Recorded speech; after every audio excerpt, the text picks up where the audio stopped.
अस्सलामुअलैकुम three class, कैसे आप लोग बच्चों। आज 14 जनवरी है और जुमेरात का दिन है। आज हम उर्दू बी में कहानी खरगोश और कछुआ जो हमने कल आधी की थी, आज हम उसको कंप्लीट करेंगे। उसने सोचा कि कछुआ अभी बहुत दूर है, मैं थोड़ी देर आराम कर लूँ। ये सोचकर वो लेट गया और सो गया। इधर कछुआ आहिस्ता आहिस्ता चलता रहा और मंजिल पर पहुँच गया।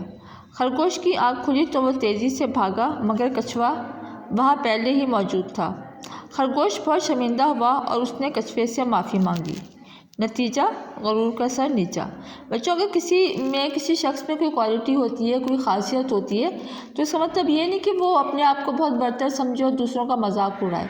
अब देखिए, कछुआ क्योंकि उसके ऊपर एक खोल होता है, वो आहिस्ता आहिस्ता चलता है और खरगोश बहुत तेज़ भागता है। लेकिन खरगोश अगर तेज़ भागता है तो उसका मतलब ये तो नहीं था ना कि वो कछुए का मजाक उड़ाता।